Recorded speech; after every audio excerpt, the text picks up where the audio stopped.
warahmatullahi wabarakatuh. Waalaikumsalam warahmatullahi wabarakatuh. Coba Bu Rahmat cek hari ini kelas 11-10 apakah kelasnya sudah bersih? Oke. Hari ini pikirnya nyapu enggak? Nyapu. Baik. Sebelum pelajaran kita mulai, mari kita berdoa dulu. Brahma, silakan untuk memimpin berdoa. Attention please. Ready. Before we start, let's pray together. Pray begin.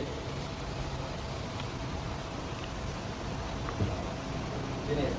Say greeting to all teachers. Assalamualaikum warahmatullahi wabarakatuh. Waalaikumsalam warahmatullahi wabarakatuh. Baik anak-anak, seperti biasanya mari kita melakukan tadarus dan infak ya. Oke. Hari ini mau baca surat apa? Al-Siro ya. Mari kita mulai.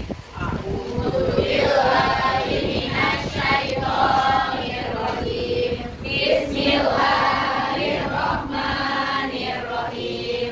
Alam nashrah laka sadrak wa wada'na anka wizrak alladzi anqadha dhahrak wa rafa'na laka dzikrak fa inna ma'al usri yusra inna ma'al usri yusra fa idza faragta fansab wa ila rabbika farghab. Shadaqallahul azim. Baik, itu silakan kita berinfak dulu.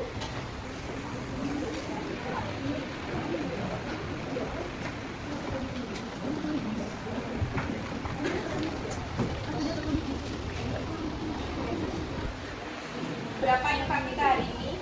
Untuk infak kali ini ada 50.000 ya.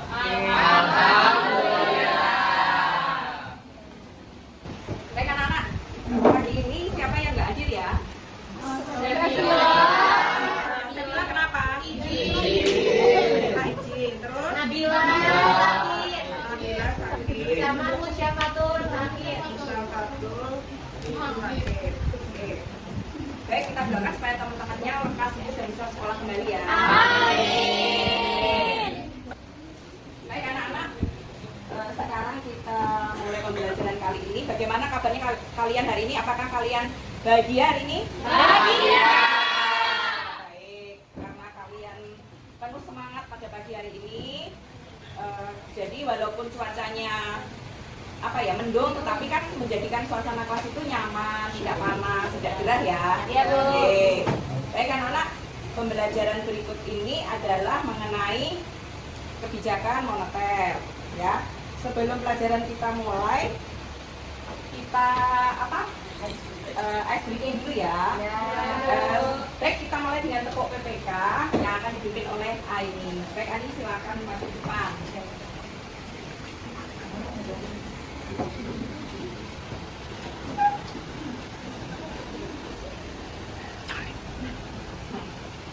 Tiga, dua, satu. Tepuk PPK. Religius, nasionalis, gotong royong, mandiri, integritas, Salam PPK. cerdas, luar biasa, PPK.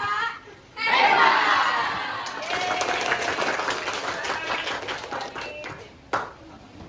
Baik anak-anak, Bu Rama mau menanyakan tentang pembelajaran sebelumnya.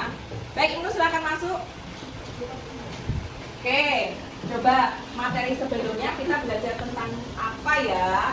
Siapa yang masih ingat pengertian inflasi? Oh, masih pada ingat semua. Baik, Tamaro, coba apa pengertian inflasi? Inflasi itu naiknya harga barang dan jasa secara umum dan terus menerus dalam jangka waktu tertentu. Oke, dalam jangka waktu tertentu atau dalam jangka waktu yang lama. Baik, mengapa kita perlu belajar tentang inflasi? Siapa yang mau jawab? Oke. Menurut saya mempelajari indeks harga dan inflasi itu sangat penting untuk memahami perubahan harga, daya beli, dan kondisi ekonomi secara keseluruhan. Nah, hal ini membantu kita untuk merencanakan keuangan, mengikuti kebijakan ekonomi, dan membuat keputusan finansial yang lebih bijak. Oke, berarti ini literasinya Farhan itu bagus ya. Soalnya dia bahasanya sering membaca, jadi wawasannya luas. Oke, berikutnya bagaimana pemerintah itu mengatur jumlah uang yang beredar? Siapa yang menjawab? Saya. Pemerintah melakukan mengatur keuangan dengan cara kebijakan moneter dan kebijakan fiskal. Dalam kebijakan fiskal, pemerintah itu menaikkan suku bunga untuk mengurangi jumlah uang yang beredar dan dapat menekan inflasi. Nah, kalau dari kebijakan fiskalnya itu dengan mengurangi pengeluaran dan meningkatkan pajak untuk mengurangi permintaan agregat dengan menekan inflasi. Oke, terima kasih Sapana atas jawabannya yang excellent. Baik anak-anak, tadi yang membuat kebijakan moneter tadi siapa ya? Coba tulis, siapa yang membuat kebijakan moneter?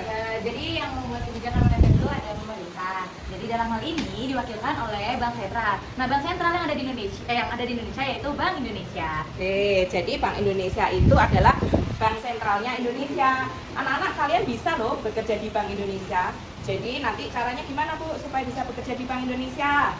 Jadi nanti kalian itu setelah lulus SMA, kalian kan kuliah nih. Nah, silahkan kalian mau mengambil kuliah fakultas ekonomi, mau itu ekonomi manajemen, akuntansi, ilmu ekonomi studi pembangunan, ekonomi syariah, kemudian fakultas hukum juga bisa masuk, ya. Jurusan komunikasi juga bisa masuk. Nah, nanti setelah itu kalian mendaftar. Setelah selesai kuliah, kalian mendaftar di Bank Indonesia melalui PCPM. Pendidikan calon pimpinan dan manajemen dari Bank Indonesia. Di situ setelah kalian melakukan pendidikan, ya pastinya kalian harus mengikuti serangkaian tes ya. Ada psikotes, kemudian ada tes wawancara, kemudian ada tes kesehatan. Nah dari situ ketika kalian nanti diuji, kalian sudah mampu dan diterima, kalian melakukan pendidikan dulu. Dari situ kalian akan bekerja di Bank Indonesia. Siapa yang mau kerja di Bank Indonesia? Saya. Tugasnya apa salah satunya? Gitu. Siapa yang mau jawab? Kira-kira apa tugas Bank Indonesia? Pelajaran kelas 10 kan sudah ya. Apa? Yang seperti yang kita bahas saat ini apa? Tentang membuat kebijakan moneter. Terus menghitung inflasi. Baik, sebelum kita mulai pembelajaran, Bu Rahma akan mengulas sekilas tentang kebijakan moneter. Oke, jadi materi kita saat ini tentang kebijakan moneter ya. Nah, ini daftar isinya, kemudian ini adalah capaian pembelajarannya. Jadi capaian pembelajarannya, peserta didik memahami berbagai permasalahan ekonomi berdasarkan fenomena dan masalah yang terjadi di lingkungan masyarakat, bangsa, dan antar bangsa. Oke. Nah, tujuan pembelajarannya, peserta didik mampu menjelaskan konsep dan tujuan kebijakan moneter. Jadi pada pembelajaran kali ini kalian harus paham tentang apa sih kebijakan moneter, apa tujuan dari kebijakan moneter. Kemudian kalian juga harus mampu membedakan jenis-jenis kebijakan moneter. Nah, kemudian nanti kalian akan menganalisis tentang instrumen kebijakan moneter secara berkelompok. Next. Nah, ini adalah KKTP pertemuan yang pertama untuk materi yang baru. Jadi kalian mampu menjelaskan konsep kebijakan moneter dan menganalisis instrumen kebijakan moneter. Nah, pembelajaran kita kali ini adalah kalian akan melakukan diskusi dengan kelompok kalian. Kemudian kalian dari hasil diskusi kalian presentasi. Dari presentasi nanti ada kelompok yang bertanya dan menanggapi dan bertanya materi yang dipresentasikan. Nah, Bu Rahma ini melakukan pembelajaran dengan blended learning. Jadi kalian kan sudah Bu Rahma beri tugas-tugas pertemuan sebelumnya ya. Jadi Bu Rahma sudah membagikan tugas yang harus kalian diskusikan secara kelompok. Kemudian Bu Rahma minta kalian membuat penyajiannya dalam bentuk PPT atau Canva sehingga nanti kalian langsung presentasi ya. Kemudian kalian nanti akan presentasi kelompok 1 dulu tentang politik diskonto, nanti kelompok 2 dan kelompok 5 menanggapi dan bertanya ya. Jadi dipersiapkan, disimak presentasi temennya, kemudian ditanyakan dan ditanggapi. Oke, baik anak-anak. Langkah yang pertama ini kita sebelum melakukan presentasi, coba ini gambar apa? Siapa yang bisa mau menjelaskan? Oke, baik. Brahma, coba. Di situ kan ada uang yang banyak sama 3 tomat. Oke. Berarti kita membutuhkan uang yang banyak untuk membeli 3 tomat tersebut. Oke, kalau begitu harga tomatnya bagaimana? Ada kenaikan. Maksudnya murah atau mahal? Mahal. Mahal. Kira-kira harga 3 tomat ini berapa ya Brahma ya? Kalau dilihat dari gambarnya. Udah kepingannya banyak, uangnya. Kira-kira berapa ini uangnya? Beli 3 tomat kira-kira berapa? butuh uang berapa? Ratusan ribu. Ya iya bisa jadi. Jadi bisa jadi 3 tomat itu harganya 100.000. Berarti 1 tomat harganya berapa, Tamaro? 10.000 bisa. Lah kan 100.000 dapat 3 tomat. Jadi 1 tomat harganya berapa? 33.000. 33.000. Waduh, kalau beli tomat 33.000 ibunya nggak pernah bikin sambal ya, lagi 1 tomat ya. Oke. Baik, berikutnya. Apa yang akan terjadi bila untuk membeli satu jenis barang itu membutuhkan uang yang sangat banyak seperti pada gambar ini? Siapa yang mau jawab? Tadi siapa? Ini coba jawab. Jadi akan menyebabkan terjadinya inflasi di mana nilai mata uang itu turun sedangkan harga barang itu naik. Nah, itu bisa dibilang sebagai pendapatan masyarakat itu tidak mencukupi untuk membeli satu barang yang berharga mahal tersebut karena harta semua orang banyak uang sehingga terjadi ketidakseimbangan pasar di mana permintaan itu lebih banyak daripada tawaran. Oke, baik, jawabannya bagus ya. Coba siapa temen yang lainnya yang bisa menjawab, membantu Brahma? Kalau misalnya harganya terlalu banyak tadi, maka jumlah uang yang beredar menjadi bagaimana? Siapa yang mau jawab? Permata, Bintang Permata coba.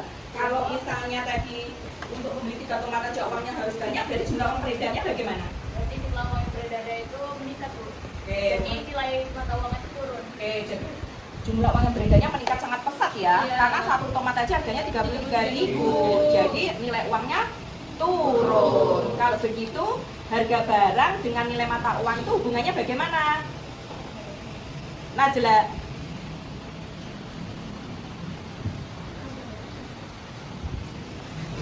Najla masih bingung ya? Jadi gimana hubungannya, Amanda? Oh Cindy, Amanda mana ya? Baik anak-anak, jadi kalau begitu hubungan harga uang dengan nilai mata uang bagaimana? Coba Satria. Berbanding terbalik. Heeh. Uang. Ketika harga barang naik. Harga barang naik. Heeh. Nilai mata uang menurun. Oke, jadi ketika harga barang naik, maka nilai mata uang menurun. Oke.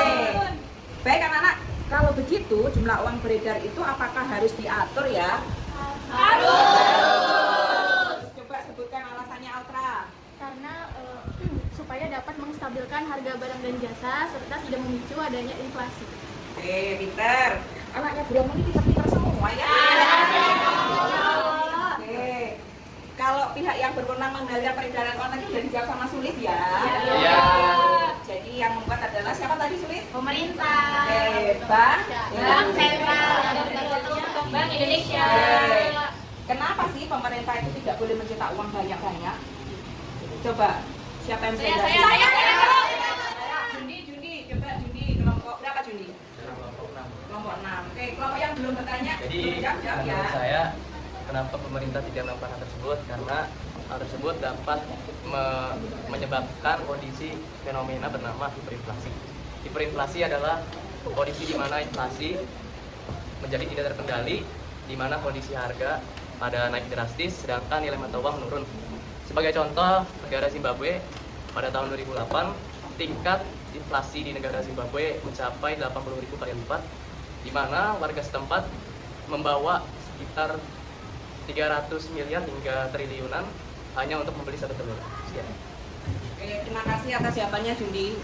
Baik anak-anak, kira-kira kalian sudah mulai paham ya tentang materi inflasi, indeks harga, kemudian tentang jumlah uang yang beredar ya.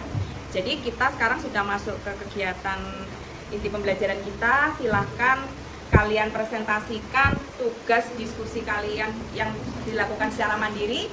Yang pertama tentang apa? Oke, politik diskonto yang disusun oleh kelompok 1. Silakan kelompok 1 maju ke depan. Warahmatullahi wabarakatuh. Waalaikumsalam warahmatullahi wabarakatuh. Kami dari kelompok 1 akan memaparkan hasil PPT dari kelompok kami yang berjudul Politik Diskonto. Sebelumnya, perkenalkan, nama saya Najwa Alternatika, absen 27. Nama saya Mutiara Siva, absen 25. Nama saya Tania Putra Madani, absen 36. Nama saya Nanda, absen 4. Nama saya Tengah Taya, absen 19. Nama saya Muhammad Kabir, absen 15. Yang pertama itu, politik diskonto adalah kebijakan moneter yang dilakukan oleh Bank Sentral untuk mengendalikan jumlah uang yang beredar dengan menaikkan atau menurunkan BI rate atau suku bunga acuan. Kebijakan ini mempengaruhi suku bunga pinjaman antar bank atau suku bunga kredit bagi masyarakat dan dunia dunia usaha. Bank sentral menggunakan politik diskonto yang pertama untuk menjaga stabilitas ekonomi, yang kedua mengendalikan inflasi, dan yang ketiga mendorong pinjaman atau menyesuaikan suku bunga sebagai kondisi ekonomi. Yang selanjutnya,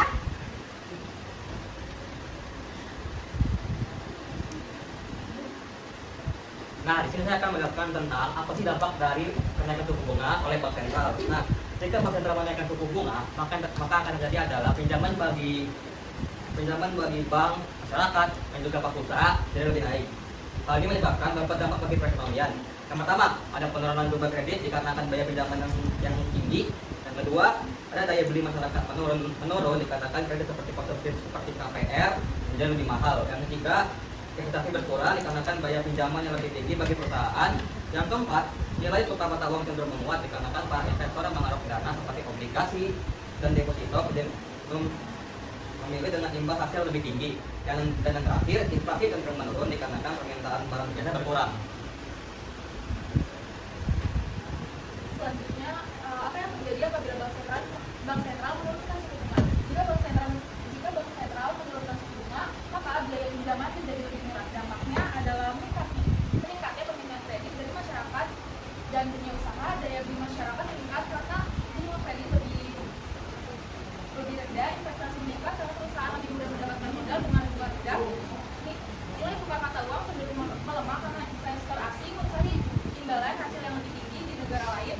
Inflasi berpotensi naik karena konsumsi dan investasi yang lebih tinggi mendorong kenaikan harga barang dan jasa.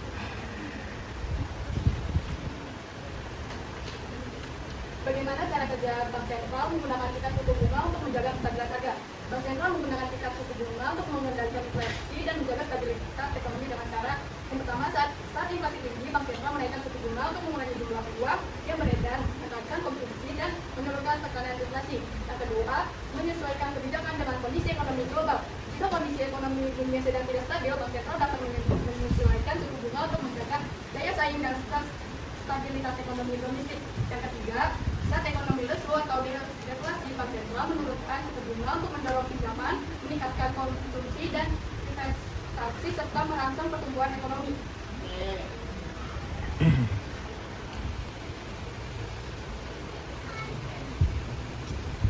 Berapa tipe suku bunga ini? Berdasarkan data terbaru dari Indonesia, dari Indonesia bunga acuan BBM menyebabkan sebagian besar 50,5% juga resikonya 6,00%. Tujuan penurunan suku bunga adalah Bank Indonesia menurunkan suku bunga untuk mendorong pertumbuhan ekonomi dan menjaga keseimbangan antara inflasi, nilai tukar rupiah, dan stabilitas keuangan nasional. Lalu ada dampak penurunan suku bunga. Satu, dampak kepada masyarakat atau konsumsi terhadap. Jadi kesimpulan materi ini adalah politik diskonto adalah kebijakan bank sentral dalam mengatur uang dalam jumlah uang beredar melalui perubahan di rate. Jika suku bunga dinaikkan, kredit menjadi mahal, daya beli dan investasi menurun, inflasi terkendali, dan nilai tukar mata uang menguat.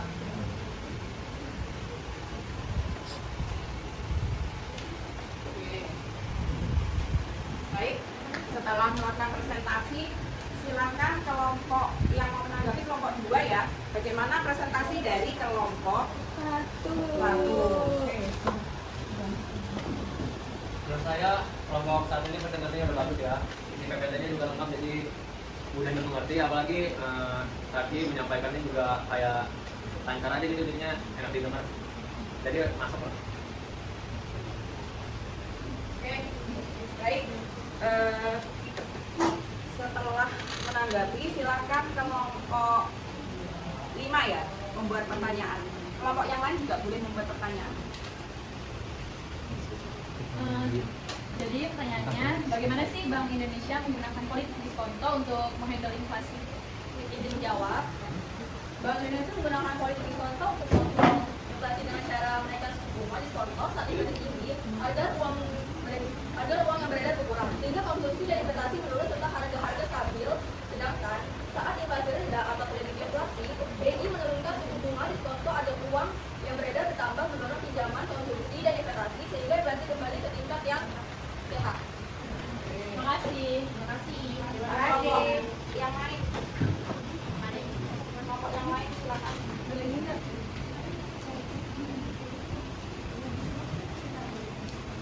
kelompok siapa? Kelompok berapa? Kedua, Kedua, oke. saya mau nanya Siapa namanya? Raina. Raina, ya oke Raina. Apa dampaknya jika suku bunga mengalami penurunan atau kenaikan? Oke. Izin menjawab. Ya. Jadi kalau misalkan suku bunga dan politik diskon ini mengalami kenaikan atau penurunan, yang pertama yang mengalami kenaikan itu terjadinya inflasi yang terlalu tinggi. Menaikkan suku bunga untuk mengurangi jumlah yang beredar sehingga meningkatkan inflasi. Yang kedua itu ekonomi mengalami overheating atau kenaikan suku bunga membuat pinjaman lebih mahal yang akan mengurangi konsumsi dan investasi yang berlebihan sehingga ekonomi tidak seimbang. Kalau misalkan yang dampak untuk menurunkan suku bunga itu yang pertama ada ekonomi melambat atau mengalami resesi. Itu penurunan suku bunga membuat pinjaman lebih murah sehingga mendorong konsumsi atau investasi untuk memulihkan ekonomi. Yang kedua itu inflasi terlalu rendah atau terjadinya deflasi. Penurunan suku bunga mendorong lebih banyak uang beredar sehingga meningkatkan permintaan dan menaikkan harga kembali ke tingkat yang lebih sehat. Oke. Terima kasih Najla sudah menjelaskan. Ada lagi yang bertanya kelompok 3. Kelompoknya Tamarun, siapa yang bertanya? Tamarun. Oke. Bagaimana kebijakan diskonto dapat mempengaruhi suku bunga perbankan komersial? Oke, terima kasih kepada kelompok 3 telah memberikan pertanyaan. Silakan saya menjawabnya. Nah, jika Bank Indonesia menaikkan suku bunga, maka bank komersial pun akan menaikkan suku bunga tabungan juga. Nah, bank komersial itu seperti Bank BCA, Mandiri, dan lain-lain. Nah, jika suku bunga tabungan naik, otomatis para masyarakat akan menabung yang menyebabkan penurunan jumlah uang beredar dan menyebabkan inflasi menurun. Oke, bagus jawabannya. Jadi anak-anak itu ya diskusi kita tentang politik diskonto. Instrumennya apa kalau politik diskonto? Menaikkan atau menurunkan suku bunga tabungan ya. Oke, baik. Karena sudah cukup apa masih ada yang mau ditanyakan? Cukup. Sekian dari kelompok kami, kurang lebihnya mohon maaf. Wassalamualaikum warahmatullahi wabarakatuh. Waalaikumsalam warahmatullahi wabarakatuh. Baik anak-anak silakan duduk di tempatnya masing-masing ya. Iya, Bu. Oke. Nah, materi kita hari ini tentang kebijakan moneter. Tadi kebijakan moneter ada berapa ya? 4. 1. Politik fiskal. 4.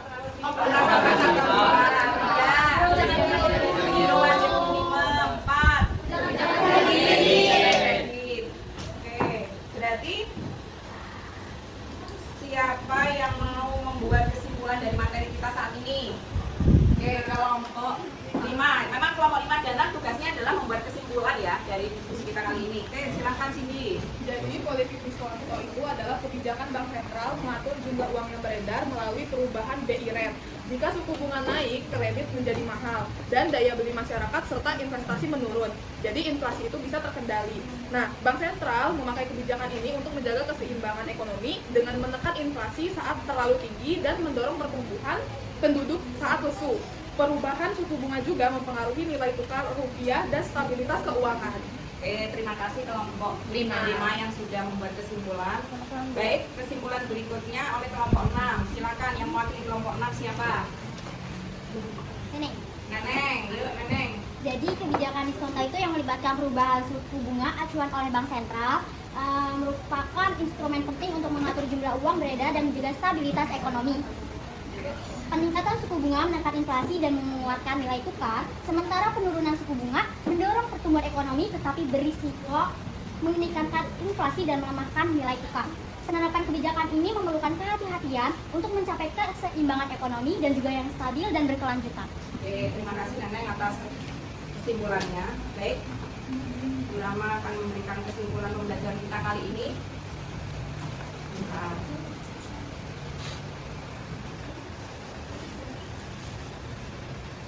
Jadi kesimpulannya, kebijakan moneter itu merupakan alat utama yang dipakai untuk mencapai kestabilan ekonomi ya. Jadi kestabilan ekonomi ini ada dua yang dilakukan oleh Bank Indonesia, kestabilan dalam negeri dan kestabilan luar negeri. Ketika kestabilannya menyangkut tingkat-tingkat harga, maka itu adalah kestabilan dalam negeri. Jadi Bank Indonesia itu untuk saat ini kondisi perekonomian kita kan memang dibuat inflasi ringan. Jadi Bank Indonesia itu menjaga inflasinya supaya tetap terjaga di sekitaran 3% per tahun. Nah, kemudian kalau untuk luar negeri, Bank Indonesia itu menstabilkan dengan valuta asing. Jadi kurs rupiah terhadap US dollar itu dijaga supaya tidak naik. Itu yang tugas dari Bank Indonesia. Sedangkan dua kebijakan utama kebijakan moneter itu ada kebijakan ekspansif, menaikkan jumlah uang yang beredar, dan kebijakan kontraktif, menurunkan jumlah uang yang beredar. Kemudian implementasi kebijakan moneter tersebut harus mempertimbangkan kondisi ekonomi yang ada saat ini. Tadi seperti dijelaskan oleh kelompok 1 di politik diskonto bahwa telah terjadi kenaikan suku bunga ya. Tadi dari berapa persen Angela? Dari 2,56%. Dari 2,56 menjadi 60,0%. jadi 6% pada Januari 2025. Nah, hal ini akan memberikan dampak terhadap sektor keuangan dan juga kepada masyarakat. Jadi kalau harga barang stabil, maka perekonomian akan tumbuh dengan baik. Ya, kesempatan kerja meningkat. Kalau kesempatan kerja meningkat, penghasilannya meningkat, berarti pendapatan nasionalnya naik, penganggurannya berkurang, kesejahteraannya meningkat. Oke.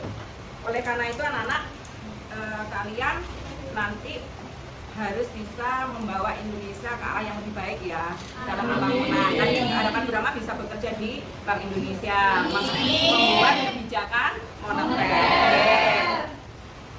Untuk berikutnya itu ada penugasan yang nanti harus kalian kerjakan.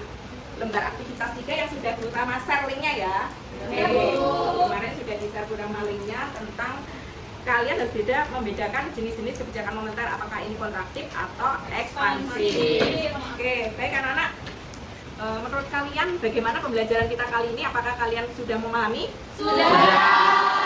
Oke, jadi belajar ekonomi itu menurut kalian menyenangkan atau membosankan? Menyenangkan. Coba kenapa kok menyenangkan? Karena kalian aktif, diberi kasus, kemudian kalian diskusi, kemudian presentasi, ya, kemudian kalian menanggapi, terus kalian juga pinter-pinter nih ya. Karena kalian ini pinter-pinter ya, Burama mau kasih hadiah nih. Hadiah hari ini ada berapa ya? Ada 8 ya. Yang pertama untuk siapa? Aini. Pilih yang mana? Boleh. Yang itu.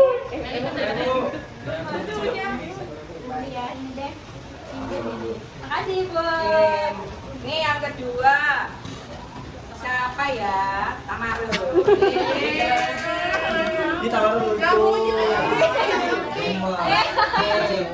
Kemudian siapa lagi ya? Naja. Dapat juga. Dapat. Pilih yang mana? Yang ini.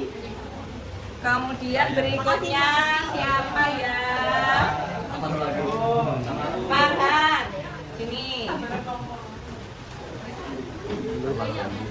Ini satu kelompok rata ya, dapat 1. Kamu yang mana? Ini dulu, Bu. Boleh pilih. Yang mana? Oke. Kemudian kelompok ini Gigi yang mana? Yang pink.